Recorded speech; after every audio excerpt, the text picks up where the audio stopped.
Assalamualaikum warahmatullahi wabarakatuh. Salam sehat selalu. Pada kesempatan kali ini kita akan membahas mengenai hakikat dan teori kedaulatan. Ini adalah materi PPKN kelas 9 bab 3 sub bagian yang A pada pertemuan yang pertama.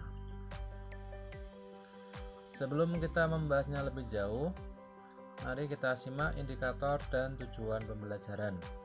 Indikatornya menjelaskan hakikat kedaulatan. Kemudian, tujuan pembelajaran, peserta didik dapat menjelaskan hakikat kedaulatan. Yang pertama, kita akan membahas mengenai pengertian dari kedaulatan. Kedaulatan berasal dari bahasa Arab yaitu daulah, artinya kekuasaan tertinggi. Pengertian kedaulatan itu sendiri adalah kekuasaan yang tertinggi untuk membuat undang-undang dan melaksanakannya dengan semua cara yang tersedia.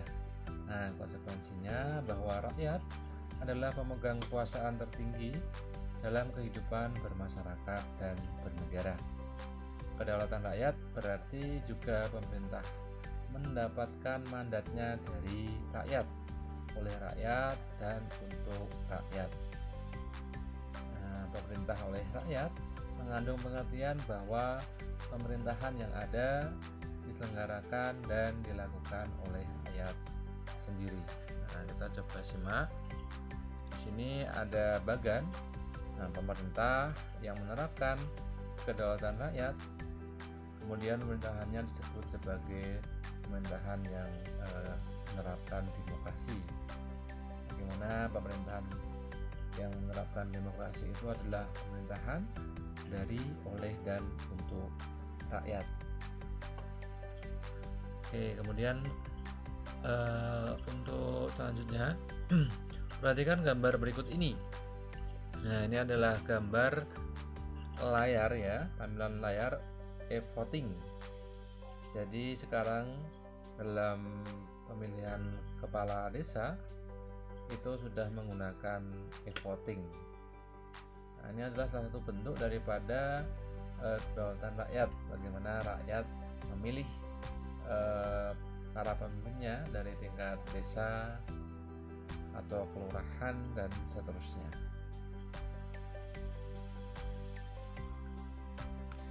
Kemudian kedaulatan itu memiliki sifat-sifat. Ya, ada 4 sifat.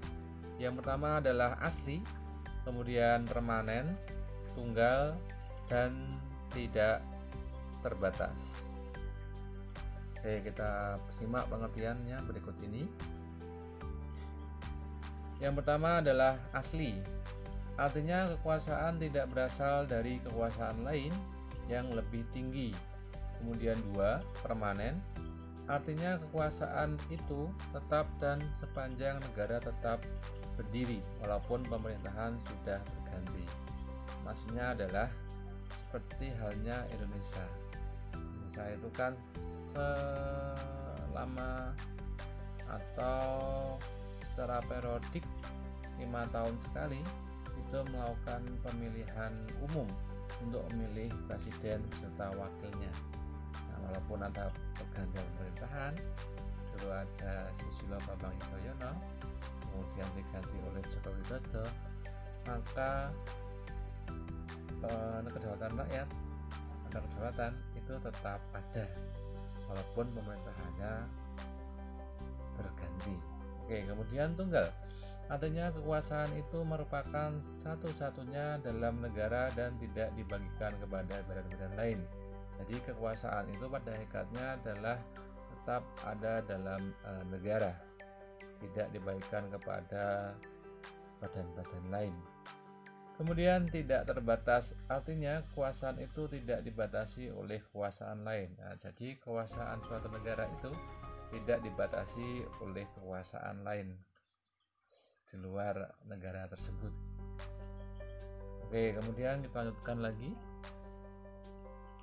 Bentuk-bentuk kedaulatan. Yang pertama ada kedaulatan ke dalam, kemudian kedaulatan yang keluar. Kita simak. Oke, kedaulatan ke dalam.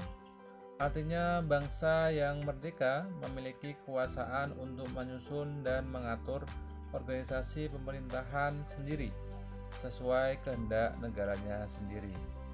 Nah, jadi pada kedaulatan ke dalam ini, negara juga memiliki kekuasaan untuk mengelola semua yang ada di wilayahnya yang mengandung sumber daya alam baik di darat, laut maupun udara untuk kemakmuran rakyatnya tanpa campur tangan negara lain. Nah, kita lihat, kita cermati di sini ada gambar sumber daya alam yang ada di negara Indonesia. Ada tambang minyak, ada berbagai macam ikan, kemudian ada sayur-sayuran dan lain sebagainya. Nah, itu adalah sumber daya alam yang kita miliki. Kita sangat kaya sekali dengan sumber daya alam. Nah, itu dikelola oleh negara tanpa campur tangan oleh negara lain. Negara menjalankan kedaulatan ke dalam berdasarkan peraturan perundang-undangan yang berlaku di negara tersebut. Nah, kalau di Indonesia contohnya adalah kita berdasarkan atas Undang-Undang Dasar Negara Republik Indonesia tahun 1945 beserta aturan turunannya. Oke, kemudian kita lanjutkan yang kedua, kedaulatan keluar.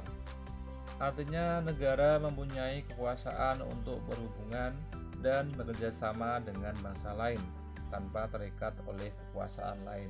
Nah, jadi negara itu bebas melakukan kerjasama atau hubungan diplomatik ya dengan negara lain tanpa ada kekuasaan lain yang membatasinya.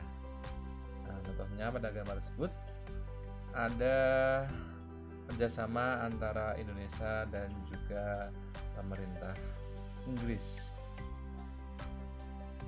Jika antar dua negara berarti adalah hubungan bilateral. Nah, kemudian kita juga bisa melakukan hubungan multilateral antar lebih dari satu negara. Kemudian kita juga bisa melakukan kerjasama dengan organisasi internasional.